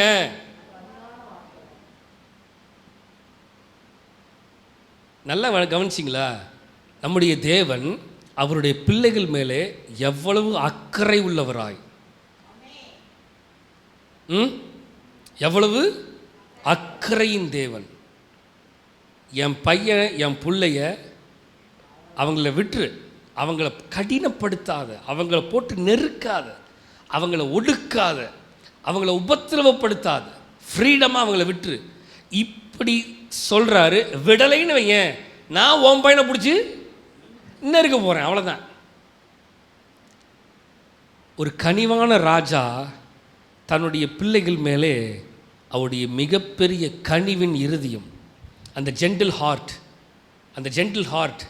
அந்த கனிவான இருதயம் அவருக்கு இருந்தனால தான் தன்னுடைய மகன் மேலே, இஸ்ரவேல் என் புத்திரன், அவன் என் சேஷ்ட புத்திரன்னு சொல்கிறதுக்கான வார்த்தையே அவர் இருதயத்தில் இருந்த அந்த ஜென்டில்னஸ். நேரம் சத்தமாக ஒரு ஆமேன்னு சொல்லி ஏசாயா 62:11 சொல்லப்படுகிறது. ஐசாயா சாப்டர் 62 verse 11, நீங்கள் சீயோன் குமாரத்தியை நோக்கி, இதோ உன் ரட்சிப்பு வருகிறது, உன் ரட்சிப்பு வருகிறது, இதோ அவர் அருளும் பலன் அவரோடும், இதோ அவர் அருளும் பலன் அவரோடும், அவர் செய்யும் பிரதிபலன் அவருக்கு முன்பாக வருகிறது என்று சொல்லுங்கள் என்று கர்த்தர் பூமியின் கடையாந்திரம் வரைக்கும் கூறுகிறார். கடைசி வரைக்கும் சொல்றாரு. அவருடைய கனிவான வார்த்தை வருகிறது. என்ன தெரியுமா? இதோ ரட்சிப்பு உனக்கு வருது. அப்படி என்னது? ரட்சிப்புனாவே சால்வேஷன் வந்துருச்சு, விடுதலை உனக்கு வருதுப்பா, கவலைப்படாத, உனக்கு நான் விடுதலை தரேன். என்னதுங்க? ராஜ்யத்துக்கு, நீ சுதந்திரத்துக்கு போகிற அந்த ஆசீர்வாதத்துக்கான விடுதலை உனக்கு தரேன். அடுத்து சொல்கிறார், அவர் அருளும் பலன் அவரோடு உன்னோட கூட வரும், அவர் செய்யும் பிரதிபலன் அவர் முன்பாகவும் வருகிறது என்று சொல்லுங்கள். நல்லா கவனிங்களேன். அவருக்கு அந்த கனிவான இருதயம் இருந்தபடினால தான் சீயோன் குமாரத்திக்கிட்ட சொல்கிறாங்க வசனம், உனக்கு ரட்சிப்பு வந்துடுச்சு, இன்றைக்கு இந்த வீட்டிற்கு, ஆமாம், எல்லா சூழ்நிலையும் தலையிலாக மாறிடுச்சு. அவர் வந்து சகைவே கீழே இறங்கி வா, உன் வீட்டுக்குள்ளே வரணும், அவ்வளோதான். கனிவான எல்லாம் அங்கே இருந்தது. எல்லா ஜனங்களும், அவன் பாவியான மனுஷனாச்சே, அவன் ஏமாத்திட்டு இருக்கிறானே, அவன் டாக்ஸ் கலெக்டர்னு சொல்லிட்டு அதிகமாக வசூல் பண்ணுறவனாக இருக்கானே, இவர் எப்படி இந்த பாவியான மனுஷன் வீட்டுக்குள்ளே போகணுன்னு விரும்புகிறாருன்னு ஜனங்கள் அப்படி பார்த்தார்கள். ஆனால் அவர் இருதயமும் வேற மாதிரி இருந்துச்சு. அவர் இருதயம் எப்பயுமே பழிவாங்கிற இருதயம் இல்லை, கனிவான இருதயம். அதனால தான் அவர் கனிவான ராஜாவாய் அவன் வீட்டுக்குள்ளே போய், என்ன சகையோ அப்படின்னு அவன் டப்புன்னு சரண்டர் ஆகிட்டான். என்னது? ஆண்டவரே, நான் ஒன்றா வாங்கினா 2 தரேன், 2 வாங்கினா 4 தரேன் அப்படின்னு எல்லாத்தையும் ஆட்டோமேட்டிக்காக அந்த கனிவின் இருதயம் உள்ளே வீட்டுக்குள்ளே வந்ததுக்கப்புறம் அவன் இருதயமும் பாருங்க. So Jesus Christ is enter into the Jerusalem. அவர் எருசலேமுக்குள்ளே நுழைகிறார். அதற்கான அர்த்தம் என்ன தெரியுமா? அவர் எனக்குள்ளே நுழைகிறார். அந்த கனிவான ராஜா சகை வீட்டுக்குள்ளே தான் நுழைஞ்சார். ஆனால் சகை வீடாகிய அவன் இருதயத்துக்குள்ளே அவர் நுழைந்து விட்டார். அவன் இருதயமும் கனிவான இருதயமாய் மாறிவிட்டது. அதான் வசனம் சொல்லுது, உன் ரட்சிப்பு உனக்கு வருகிறது, உன் ரட்சிப்பு உனக்கு வருகிறது. வசனத்தை வாசிக்கலாம். ஸ்தோத்திரம். சகரியா 9:10 வாசிங்க. சகரியா தீர்க்கதரிசி புஸ்தகம் 9ஆம் அதிகாரம் 10ஆம் வசனம். எப்பிராமினின்று ரதங்களையும் எருசலேமினின்று குதிரைகளையும் அற்றுப்போக பண்ணுவேன். யுத்த வில்லும் இல்லாமல் போகும். அவர் ஜாதிகளுக்கு சமாதானம் கூறுவார். நல்ல கவனிங்க, கனிவுள்ள தேவனா இருக்கிறபடினாலதான் யுத்த வில் இல்லாமல் போகும். நான் ஜனங்களுக்கு எதை கொடுக்க வரேன்? சமாதானம். அவர் கனிவுள்ள இருதயமாக இருக்கிறனால தான் அங்கே பிரச்சனை வேணாம், யுத்தம் வேணாம், எந்த போராட்டம் வேணாம், குதிரை வேணாம், எல்லாம் அற்றுப்போக பண்ணி ஒரு சமாதானத்தை தருகிற தேவனாக இருக்கிறார். அல்லேலூயா. வாசிக்கலாம். ஏசாயா இல்லை, அடுத்த வசனம் வாசிங்க. ஏசாயா 35ஆம் அதிகாரம் 5-6 வசனங்கள். ஏசாயா 35ஆம் அதிகாரம் 5-6 வசனங்கள். அப்பொழுது குருடரின் கண்கள் திறக்கப்பட்டு செவிடரின் செவிகள் திறவுண்டு போம். அப்பொழுது முடவன் மானைப் போல் குதிப்பான், ஊமையன் நாவும் கெம்பீரிக்கும். வனாந்திரத்தில் தண்ணீர்களும் கடுவெயிலில் ஆறுகளும். என் தேவன் கனிவுள்ள தேவனாய் இருக்கிறபடினால என்னெல்லாம் கொடுக்குறாரு பார்த்தீங்களா? வசனத்துக்கு முன்னாடி ஸ்லைடு வாங்க. என்னவா? குருடரின் கண்கள் திறக்கப்படும். கனிவு இருக்கிறனால தான் குருடனுடைய கண்ணை திறந்தார். எதுக்கு அவனுக்கு எதுக்கு நான் கண்ணை திறக்கணும் அப்படின்னு நினச்சிருந்தா கண்டிப்பாக நடந்திருக்க. செவிடரின் செவிகள் திறவுண்டு போம். பார்த்துக்கப்பா. அப்பொழுது முடவன் எப்படிப்பா? மானைப் போல குதிப்பான். ஊமையன் நாவும் கம்பீரிக்கிறது. வனாந்திரத்தை தண்ணீர்களும் கடும் வெயிலில் ஆறுகளும். ஆகாரை பார்த்து ஆண்டவர் சொல்கிறார், ஆகாரே கவலைப்படாத, தண்ணி இல்லையா, பின்னாடி திரும்பி பாரு, அங்கே பெரிய ஒரு நீரூற்று வச்சிருக்கிறேன் அப்படின்னு. அவர் இருதயம் கனிவான ராஜா. நம்பர் 1 என்னது? ரைட்ஃபுல் கிங், சரியான ராஜா. நம்பர் 2 விக்டோரியஸ் கிங், வெற்றி பெற்ற ராஜா. நம்பர் 3 கனிவான ராஜா. வசனத்தை வாசிக்கலாம். மத்தேயு 11ஆம் அதிகாரம் 4, 5, 6 வசனங்கள். மத்தேயு 11ஆம் அதிகாரம் 4, 5, 6 வசனங்கள். இயேசு அவர்களுக்கு பிரதியுத்தரமாக நீங்கள் கேட்கிறதையும் காண்கிறதையும் யோவானிடத்தில் போய் அறிவியுங்கள். நீங்கள் கேட்கிறதையும் காண்கிறதையும் யோவானிடத்தில் போய் அறிவியுங்கள். குருடர் பார்வையடைகிறார்கள். குருடர் பார்வையடைகிறார்கள். சப்பானிகள் நடக்கிறார்கள். குஷ்டரோகிகள் சுத்தமாகிறார்கள். செவிடர் கேட்கிறார்கள். மரித்தோர் எழுந்திருக்கிறார்கள். தரித்திரருக்கு சுவிசேஷம் பிரசங்கிக்கப்படுகிறது. என்னிடத்தில் நல்லா கவனிங்க, என்னிடத்தில் இடரல் அடையாதிருக்கிறவன் எவனோ அவன் பாக்கியவான். அல்லேலூயா. இந்த கனிவு, இந்த பாக்கியம் என்ன வருது? என்னிடத்தில் இடரல் அடையாமல் இருக்கிறவனுக்கு சகல நன்மைகளும் சகல பாக்கியமும் கொடுக்கும். நான் எல்லாத்துக்கும் விடுதலையை தரேன், எல்லாத்துக்கும் சுகத்தை கொடுக்குறேன், எல்லாத்துக்கும் எல்லாம் செய்கிறேன். ஏனென்றால் நான் கனிவான தேவனாக இருக்கிறேன். சொல்லுங்க, கனிவான தேவன், கனிவான தேவன். அல்லேலூயா. வசனத்தை வாசிக்க. கலாத்தியர் 5ஆம் அதிகாரம் 23ஆம் வசனம். நமக்கு தெரியும் என்னது? ஆவியின் கனிகள் சொல்லுங்க. அன்பு, சந்தோஷம், சமாதானம், நீடிய பொறுமை, தயவு, நற்குணம், சாந்தம், இச்சையடக்கம், இப்படிப்பட்டவைகளுக்கு விரோதமான பிரமாணம் ஒன்றுமே இல்லை. இப்போ கனிவான தேவன் சாந்தமாய் பொறுமையாய் அந்த கடைசி ரைடில், த லாஸ்ட் ரைடில் எருசலேமுக்குள்ளே கூட அவருக்கு தெரியும் ஒரு மிகப்பெரிய ஒரு சூழ்நிலை வரப்போகுது. என்னென்னா அடித்து நொறுக்க போகிறாங்கிறது அவருக்கு தெரியும். ஆனாலும் அவர் எதையுமே ஆர்ப்பரிக்கல. அங்கே அமைதியாக போகிறார். ஏன் தெரியுமா? அந்த கனிவான ராஜா சகலத்தையும் கண்டிப்பாக அடிக்கிற அடியில் நொறுக்கி விட்டுருவான். நம்ம ஜீவன் போக போகுது. அப்படியே அவர் இருதயத்தை அவர் என்ன பண்ணுறாரு? அமைதிப்படுத்திட்டு சகலத்தையும் அவர்கிட்ட ஒப்பு கொடுத்துட்டு போகிறார். அதுதான் கனிவுள்ள தேவன், கனிவான தேவன். வாசிக்கலாம். 2 கொரிந்தியர் 10ஆம் அதிகாரம் 1ஆம் வசனம். 2 கொரிந்தியர் 10ஆம் அதிகாரம் 1ஆம் வசனம்.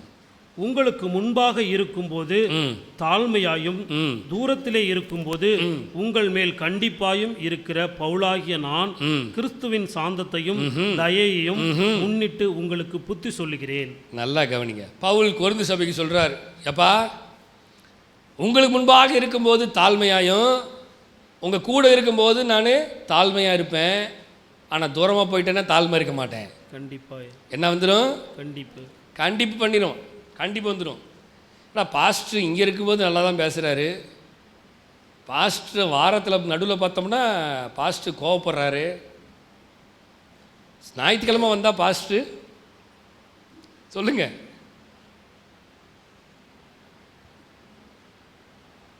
பவுலாகிய தேவ மனுஷன் சொல்கிறது பாருங்க, உங்களுக்கு முன்பாக இருக்கும்போது அமைதியாக தாழ்மையாகவும் தூரத்தில் போனதுக்கப்புறம் கண்டிப்பாயும் இருக்கிற பவுலாகிய நான் என்ன சொல்கிறாரு? கிறிஸ்துவின் சாந்தத்தை தயவையும் முன்னிட்டு உங்களுக்கு புத்தி சொல்லுகிறேன். நல்லா கவனிச்சுக்கோங்க. உங்களோடு இருக்கும்போது ரொம்ப கனிவாக சாஃப்டாக இருப்பேன். தூரத்தில் போயிட்டா உங்களை பார்க்க முடியாது. நீங்கள் என்ன பண்ணுறீங்க ஏது பண்ணுறீங்க எனக்கு தெரியாது. ஜோம் பண்ணுவேன், கர்த்தர் என்ன வெளிப்படுத்துகிறாரோ அதுதான். அப்போ நான் சில நேரத்தில் எப்படி இருப்பேன்? கண்டிப்பாக இருப்பேன். நல்லா கவனிங்க. நம்முடைய தேவன் அவர் அன்புள்ள தேவன் தான். அவர் இப்போ கிளம்பி போகிறாரு. பரலோகத்துக்கு போனதுக்கப்புறம் சொல்கிறார், நான் போகிறேன், ஒரு தேற்றரவாளன் உங்களுக்கு வருவார், அவர் இன்னும் சகல சத்தியத்திலும் உங்களுக்கு. அப்படின்னா என்ன அர்த்தம்? நான் சொல்லி கொடுத்தது காட்டில் இன்னும் அதிகமாக அவர் உங்களுக்கு, பவுல தான் சொல்கிறார், இன்னும் அதிகமாக உங்களுக்கு புத்தி சொல்லுங்க, தயவை முன்னிட்டு உங்களுக்கு புத்தி சொல்லுகிறேன். ஆண்டவர் விரும்புகிறது தான். இந்த தயவுள்ள தேவன். அவர் இருக்கும் பொழுது சகல சத்தியத்தை சொல்லி கொடுத்தார் சீசர்களுக்கு, ஜனங்களுக்கு. அவர் இப்போ போகிறார், அடிக்கப்பட்டு நொறுக்கப்பட்டு அவர் போகிறார். போனதுக்கப்புறம் வேற ஒருத்தர் வருவார், பரிசுத்த ஆவியாகிய தேற்றரவாளர், நம்மோடு எப்பொழுதும் கூட இருக்கிற ஆவி, that spirit, the spirit of God என்று சொல்லப்படுகிறது. த ஸ்பிரிட் ஆஃப் காட் அவருக்கு சகல சத்தியத்தை சொல்லிக் கொடுப்பார். அவர் தான் உயிர்த்தெழுதலை பற்றி சொல்லிக் கொடுத்தார். அவர் தான் மரணத்தில் என்ன நடக்கப் போகிறது சொல்லிக் கொடுத்தார். அவர் தான் இரண்டாம் வருகை என்ன நடக்கப் போகிறது, இரண்டாம் வருகைக்கு எப்படி ஆயத்தமாகணும், சகல சத்தியத்துக்குள்ளே நடத்துகிற உன்னதமான தேவன். எப்படி பரிசுத்தமாக வாழணும், எப்படி இந்த உலகத்துக்கு ஒத்த வேஷம் தரிக்காமல், எப்படி இந்த ஒத்த வேஷம் தரித்து கொண்டு போகாமல் வித்தியாசமானவர்கள எப்படி வாழணும், தேவனுடைய வருகைக்கு எப்படி நம்மையும் குடும்பத்தையும் சபையும் பிள்ளைகளையும் ஆயத்தப்படுத்தணும், எப்படி பரிசுத்தமாக வாழணும், எப்படி நீதியாக இருக்கணும், அநியாயம் செய்கிறவன் இன்னும் அசுத்தமாக இருக்கிறவன் இன்னும் பரிசுத்தமாக இருக்கிறவன் இன்னும், நான் வருகிறேன், என்னோடு கூட அவனவனுக்கு தகுந்த பலனை நான் கொண்டு வருகிறேன் என்று சொல்லுகிற தேவன். அவர் எப்படி இருக்கிறான் அவன் அப்படி இருக்கிற பரிசுத்தம் உள்ளவன் இன்னும் பரிசுத்தமாகட்டும், ஏன்னா நான் சீக்கிரம் வரப்போகிறேன். யுத்தங்களும் யுத்த செய்திகளும். இப்போ ரீசெண்ட் பீரியடில் திடீர்னு பார்த்தீங்கன்னா ரஷ்யாவில் நியூஸ் பார்த்தீங்களா, மாஸ்கோவில் அடிச்சிட்டான், பயங்கரமான ஒரு இது. உடனே ரஷ்யா சொல்லிருச்சு அவன் தான் அடிச்சிருப்பான். இப்போ பார்த்தீங்கன்னா பிரியுது, நாடுகளெல்லாம் பிரியுது. ரஷ்யாவுக்கு சப்போர்ட் பண்ணுற நாடுகள் எல்லாம் போயிடுச்சு, உக்ரைனுக்கு சப்போர்ட் பண்ணுகிற நாடுகள் குறைஞ்ச நாடுகள் தான், எல்லாரும் ரஷ்யா பக்கம் போயிட்டான். எல்லாரும் சொல்ல ஆரம்பிச்சிட்டாங்க, யுத்தங்கள் நிற்க மாட்டேங்குது, யுத்த செய்திகள் அதிகமாகிட்டே இருக்குது, என்ன ஆக போகுதுன்னு தெரில. ரஷ்யா இப்போ எலும்புனால் மிகப்பெரிய பிரச்சனை இன்னும் தேசத்தில் உலக நாடுகளில் எழும்பும். மக்களை நல்லா கவனிங்க, யுத்தங்கள் ஆரம்பிச்சிருச்சு, யுத்தங்கள் செய்தி ஓடிட்டே தான் இருக்குது. இன்றைக்கி வரைக்கும் காசாவில் பிரச்சனைகள் நடந்துட்டு தான் இருக்குது. காசாவில் எந்த செய்தியிலும் எந்த நியூஸ்லையும் போடுறதில்லை, ஆனால் இன்றைக்கும் காசாவில் பிரச்சனைகள் இருக்குது. காசாவில் நிறைய ஜனங்கள் உணவில்லாமல் இருக்கிறார்கள், உணவுக்கு தவித்து கொண்டு இருக்கிறார்கள், ஜனங்கள் பஞ்சத்தில் இருக்கிறார்கள். இது எல்லாத்துக்கும் அடையாளம் என்ன தெரியுமா? ஆண்டவருடைய வருகை சமீபமாக இருக்கிறது. இந்த மகிமையின் ராஜா, அந்த தேவாதி தேவன் எருசலேமுக்குள்ள நுழைஞ்சதுக்கு காரணம் என்ன தெரியுமா? சீக்கிரம் நான் வரப்போகிறேன், சீக்கிரம் நான் வரப்போகிறேன். என்னோடு கூட வருகிறவரெல்லாம் யாரு? என்னோடு கூட வரப்போகிறவங்களாம் யாரு? நம்பர் 1 என்ன ராஜா? என்ன ராஜா? த ரைட்ஃபுல் கிங். நான் சரியாய் வாழ்ந்தது போல நீங்களும் சரியாக வாழுங்க. இந்த வருகைக்கு உங்களை சரியாக வாழ்க்கைக்கு நேராக போங்க. இந்த இந்த வருகைக்குள்ளாக போவதற்கு உங்களுடைய வாழ்க்கையை சரிபடுத்துங்க, சீர்படுத்துங்க, ஸ்திரப்படுத்துங்க.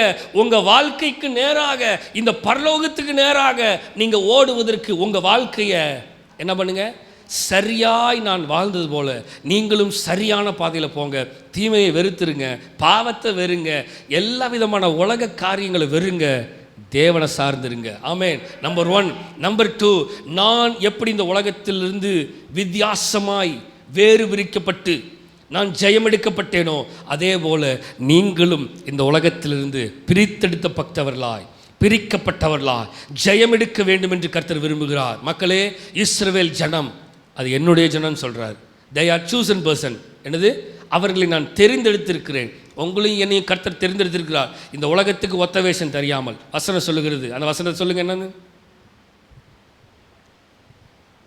என்ன பார்க்குறீங்க? என்னங்க அப்படியே எனக்கு பார்க்குறீங்க? அந்த வசனத்தை சொல்லுங்கள். எந்த வசனம்? உலகத்துக்கு ஒத்த வேஷம் தெரியாமல் எங்கே இருக்குது தெரியுமா?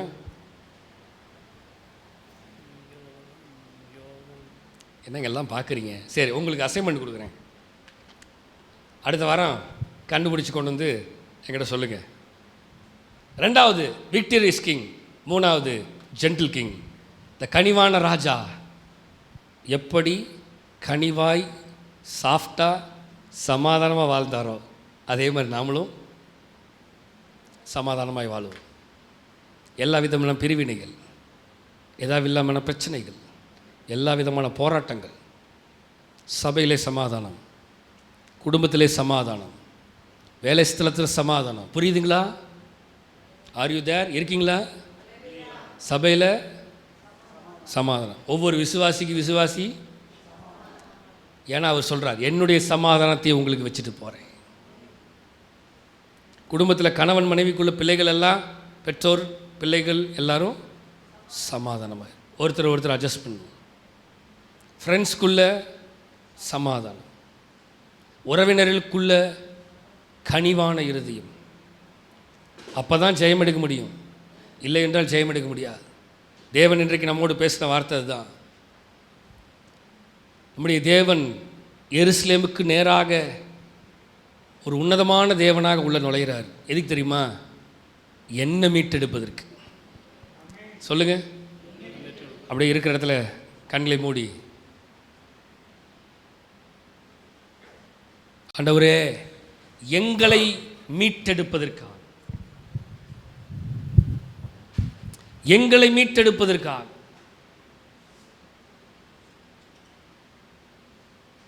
எங்களை மீட்டெடுப்பதற்காக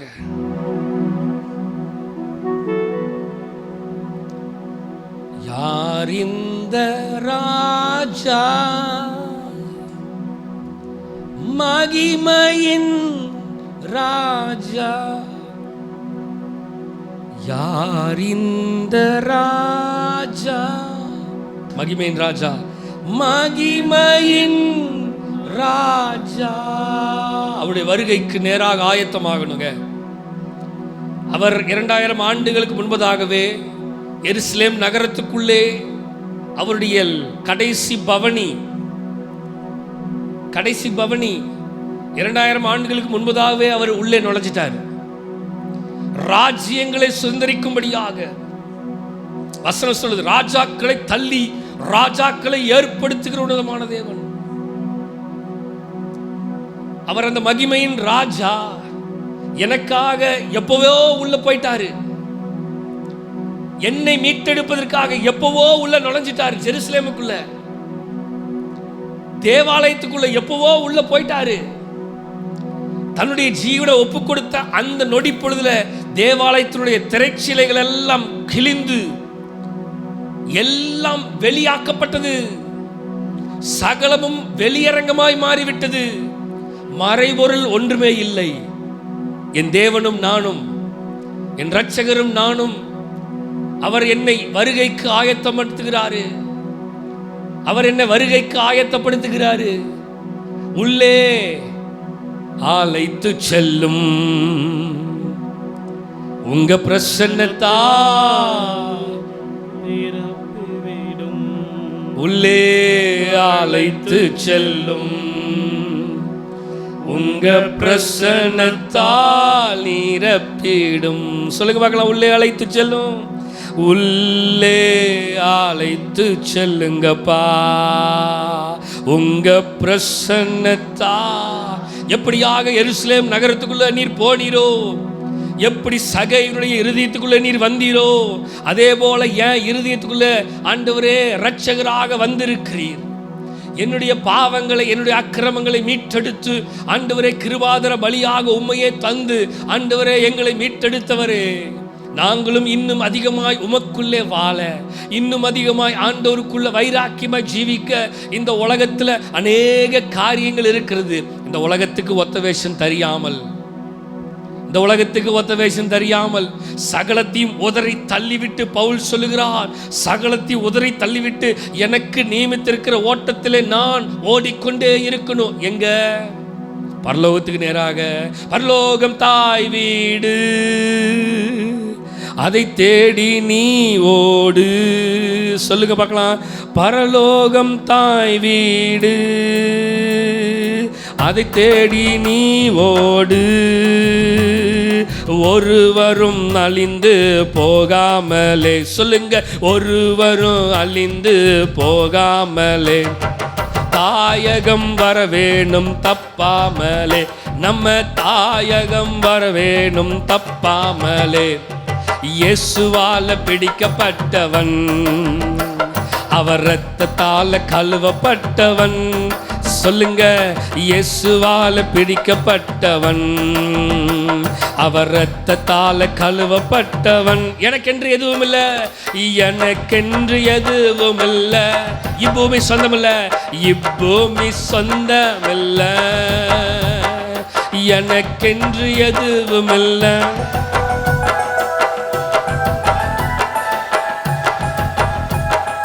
எல்லாம் என் இயேசு, என் இயேசு,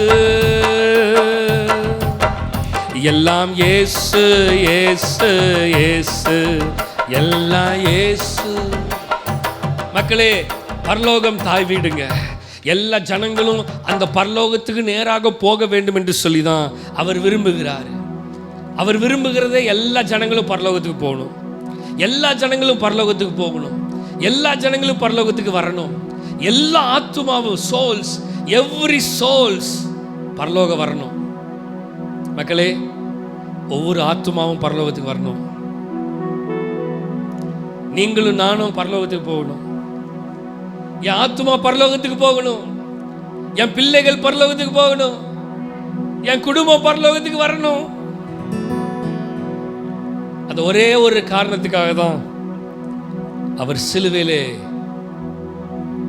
ஒப்பு கொடுப்பதற்காக இந்த லாஸ்ட் ரைட்ல, இந்த கடைசி பயணத்தில் அவர் ராஜ்யத்துக்கு நேராக போகாமல் தேவனுடைய ராஜ்யத்துக்கு நேராக போனார்.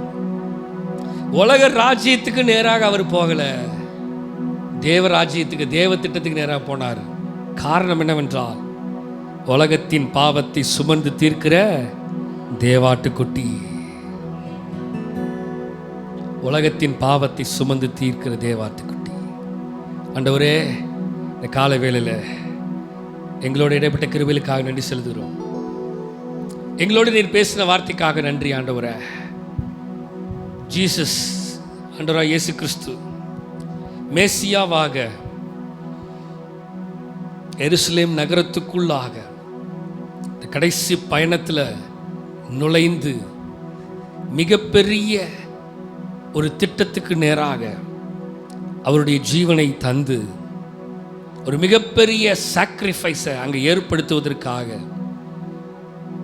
the rightful king, சரியான ராஜாவாய், the victorious king, வெற்றி பெற்ற ராஜாவாய், the gentle king, the கனிவான ராஜாவாய் எங்களுக்காக கழுதையின் மேல், கழுதை குட்டியாகிய மரியின் மேலும் ஆண்டவரே எங்களுக்காக வந்தவரே, எங்களை அர்ப்பணிக்கிற ஆண்டவரே, எங்களுக்காக நீர் உம்முடைய வாழ்க்கையை அர்ப்பணிக்கிறீர். உமக்காக எங்கள் வாழ்க்கையை அர்ப்பணிக்கிறோம். எங்களை ஒப்பு கொடுக்குறப்பா, எங்களை தாழ்த்துகிற ஆண்டவரே. வந்த ஒவ்வொரு குடும்பத்தையும், ஒவ்வொரு பிள்ளைகளையும் ஆசீர்வதிங்க. ஒவ்வொரு பிள்ளைகள் மேலேயும் ஒவ்வொரு குடும்பத்தின் மேலேயும் தேவ கிருபை தங்கட்டும். ஒவ்வொரு குடும்பத்தின் மேலேயும் தேவ ஆசீர்வாதம் தங்கட்டும். ஒவ்வொரு பிள்ளைகளையும் தேவன் தாமே வருகைக்கு ஆயத்தப்படுத்துங்க. ஒவ்வொரு குடும்பத்தையும் பாதுகாத்து கொள்ளுங்கப்பா. இன்னும் அதிகமாய் ஆண்டவரே உமக்குள்ளே வைராக்கியமாய் ஜீவிக்க அவங்களுக்கு இன்னும் வைராக்கியத்தை, அவங்க இருதயத்தில் விசுவாச வைராக்கியத்தை, அந்த நம்பிக்கையின் வைராக்கியத்தை நீர் இன்னும் அதிகமாய் கட்டளையிடும்படியாக வேண்டிக் கொள்கிறப்பா. சத்தியத்தை அறிவீர்கள், சத்தியம் உங்களை விடுதலையாக்கும் என்று வசனம் சொல்லுகிறதப்பா. அந்த சத்தியத்தில் இன்னும் அதிகமாய் என்னென்ன காரியத்திலெல்லாம் விடுதலையாகணுமோ அதிலெல்லாம் விடுதலையாகி இன்னும் ஜெயமெடுக்கிறவர்களாய், இன்னும் வெற்றி சிறக்கிற தேவனுக்குள்ளாக வெற்றி சிறக்க எங்களை ஒப்புக் கொடுக்குறப்பா. ஒவ்வொரு மக்களையும் தனித்தனியாக ஆசீர்வதித்து பாதுகாத்து வழிநடத்தும்படியாக வேண்டிக் கொள்கிறோம். சகலவற்றையும் உம்முடைய கரத்தில் ஒப்புக் கொடுக்கிறோம், தாழ்த்துகிறோம். நீரே ஆளுகை செய்து வழிநடத்துகிறார். எல்லா துதி கன மகிமையெல்லாம் உமக்கு ஒருவருக்கு மாத்திரமே செலுத்துகிறோம். மீட்பர் ரட்சகருமா இயேசு கிறிஸ்துவின் மூலம் ஜெபம் கேளும் எங்கள் ஜீவனுள்ள நல்ல பிதாவே. எல்லாம் சொல்லுங்க, ஆமேன்.